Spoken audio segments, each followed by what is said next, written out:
Today's session is about how to answer questions before they've been asked. That is, how we can address some of our audience's concerns and potential questions beforehand so that we can help prepare them against misinformation. First of all, we're going to talk about data deficits using some topical examples in the news. Then we're going to talk about prebunking, as well as 7 ideas for getting ahead of misinformation. I'm Mr. Chan, First Draft's APAC Bureau Editor. Okay, let's get right into it. A recent example of a data deficit that we noticed is related to reports that the Johnson & Johnson vaccine may be linked to cases of rare blood clots. And so its rollout in the US, in the EU and other places as well have been halted. And this also came after a similar situation with the AstraZeneca vaccine, which has been paused or abandoned in different countries following reports of rare blood clotting cases, right? So this headline says that there were 6 women in the US who developed rare blood clotting, and there isn't a lot of information about what happened, why it happened to some people and not the others, as well as how likely would it happen with this particular vaccine, right? So there are a lot of questions about what happened. Unsurprisingly, there was a lot of concern following this announcement and the subsequent pause on Johnson & Johnson in the States. So we've collected some of the examples that show some of the concerns. For instance, this Twitter user here on the right says, to everyone arguing with us over the AZ clot risk versus contraceptive pill clot risk. Yes, we understand the risk of fatality is different. We understand that the clots are different. The point is that there are risks and there are fatalities, and no one has ever given a shit. So this person is saying that there doesn't seem to be information or concern for the problem of blood clots and how it may affect women, right? And then in the comment, another person says, it's not a rare blood clot, it's the tip of a massive iceberg. So as you can see, both the tweet and the comment got quite a bit of engagement on Twitter. Then on the left here, we have a video that shows an ex-Pfizer scientist who frequently shares misinformation about the vaccine. And he says in this video that the Johnson & Johnson vaccine is gene-based, so something to do with the vaccine being able to change your genetic makeup, your DNA. He also compares the J&J shot to the Pfizer and Moderna vaccines. So there are 2 things that are misleading about this video. First of all, it compares the Johnson & Johnson vaccine with the Pfizer and Moderna ones, when in fact, Johnson & Johnson was not developed using the same technology as that of Pfizer and Moderna, right? Because Pfizer and Moderna used the mRNA technology, whereas Johnson & Johnson was developed using viral vector technology, similar to what AstraZeneca used. So when you use reports of Johnson & Johnson and blood clots to cast doubt on 2 other very different vaccines, that's very misleading. The second thing that's misleading about this video is that the viral vector technology, basically how it works is it relies on a harmless virus, goes into your body and it triggers an immune response in your body. And according to the CDC, the viral vectors do not affect or interact with our DNA in any way. And the genetic material that it delivered does not integrate into a person's DNA. Having said that, though, you can probably see why there are misleading claims about the Johnson & Johnson vaccine, as well as the AstraZeneca one, as you know, the reports about blood clots, because it's a new phenomenon that none of us really have any answers to yet. And that's why we have a data deficit, which needs to be filled in order to stop the spread of misinformation like this. Another thing that happens sometimes when there are few answers is that there can be a lot of reports about a novel issue without a lot of substance. So if we take a look at this news article in the US about women who received Johnson & Johnson vaccine, there are 2 quotes at the top. And the first one says, A little concerned just because blood clots are really concerning, especially as a woman. You hear all these medical advisors saying it's safe, take whatever one you can, and then having news come out of nowhere is a little concerning. So putting quotes from two women who are not scientists at the top of a news article may not be the best way to report on the J&J vaccine and blood clots, right? Because they probably don't really know much about this topic, and they were just expressing their concerns. For the readers, they're probably not going to get any information out of this report. And this actually happens a lot when there isn't enough credible information yet to fill those gaps and to report on. And continuing on questions about women's health and the vaccine. So this was another interesting example that our team found. The person says, I have so many questions about what the hell they put in the vaccines that are making mine and everyone I know's periods so much worse and painful than usual, and making people who haven't got a period in years menstruate suddenly. And why didn't anyone research this? So when we looked for search results for the word vaccine and the word periods before the 5th of April, so about 15 days ago, there was almost nothing on Google.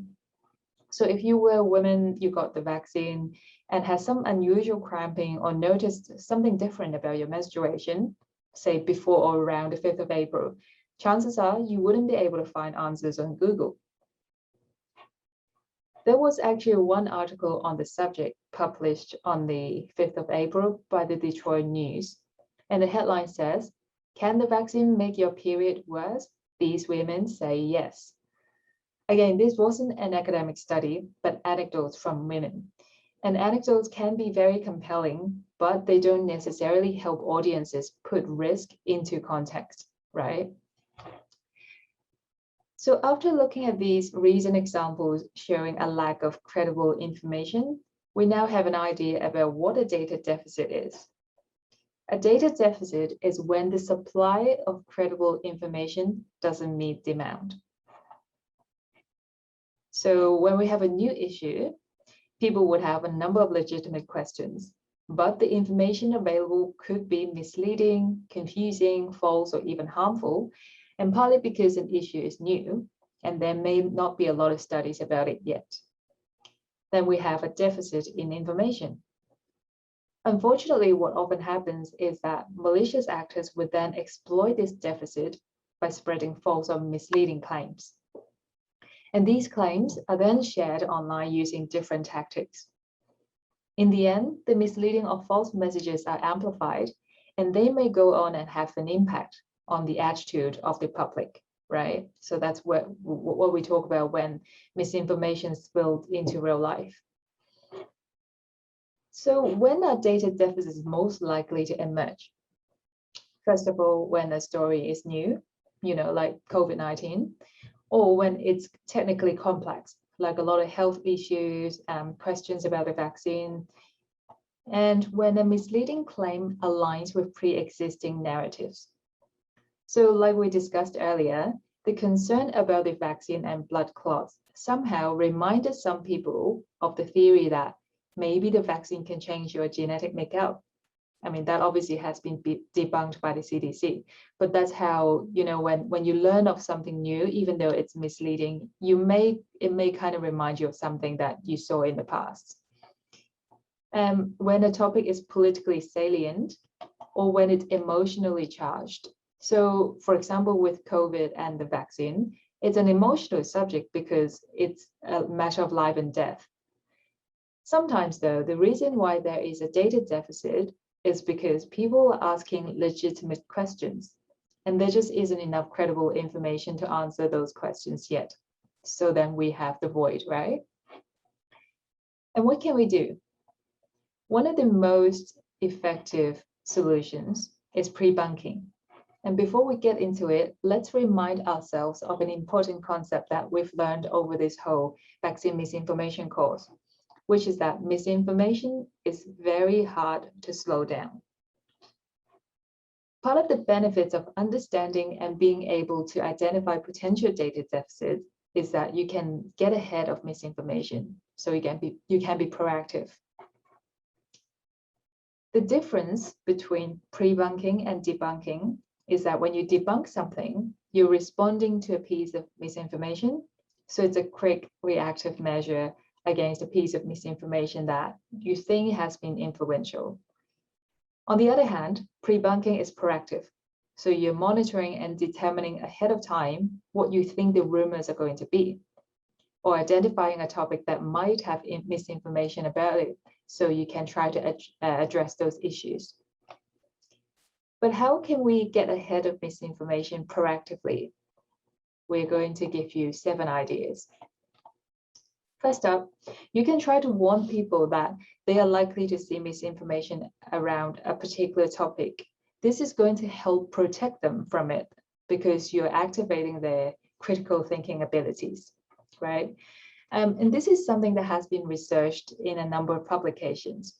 For example, this study from 2019, it was published in the Policy and Internet Journal, and it talked about the effect of warning labels on the sharing of misinformation on Facebook.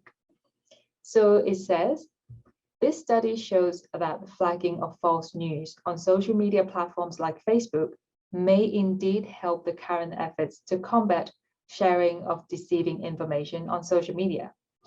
So that should be effective, putting labels on misinformation. BuzzFeed News often publishes these running lists of misinformation, which is not necessarily a prebunk because it's also reacting to hoaxes that are already out there, right?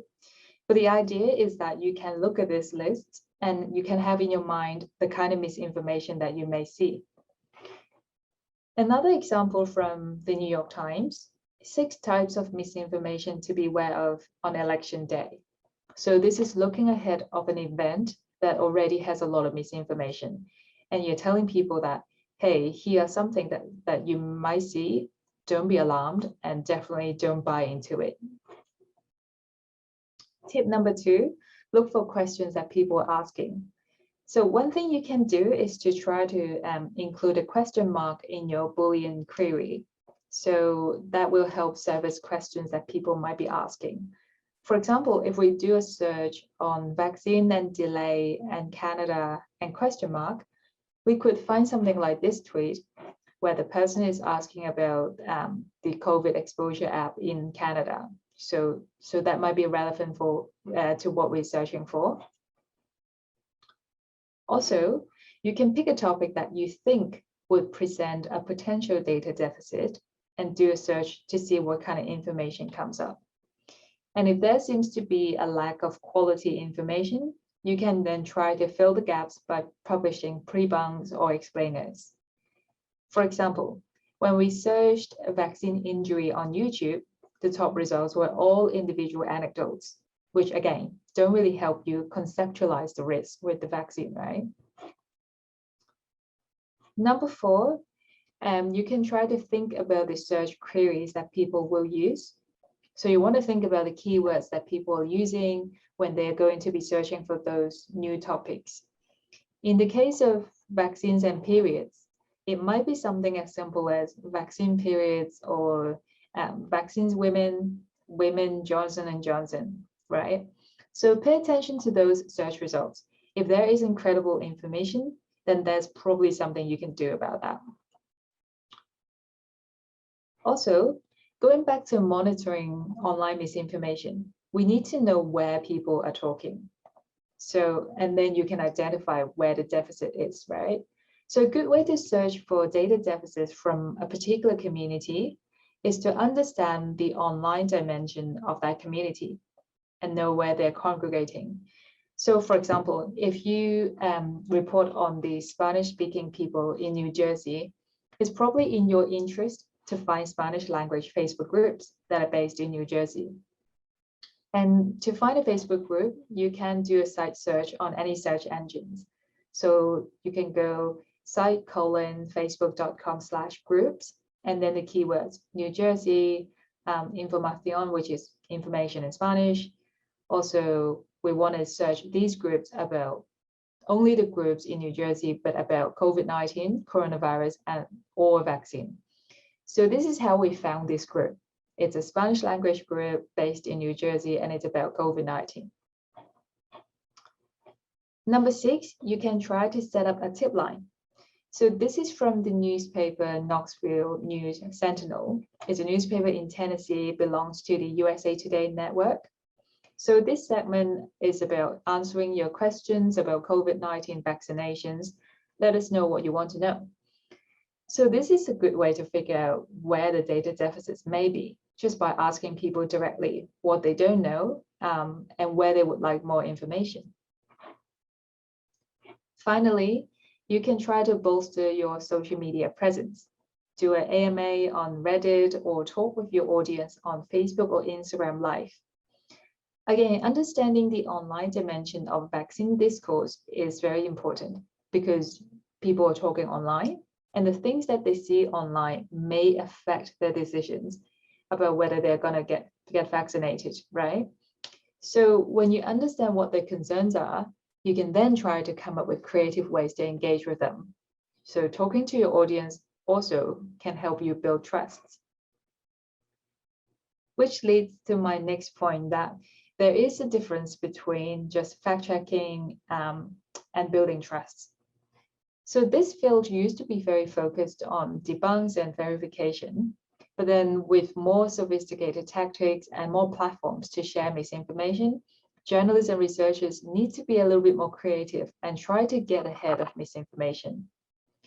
While checking facts is mostly about appealing to source credibility, appealing to expertise, building trust is a somewhat more holistic approach that involves addressing people's concerns, sometimes understanding the psychological hurdles.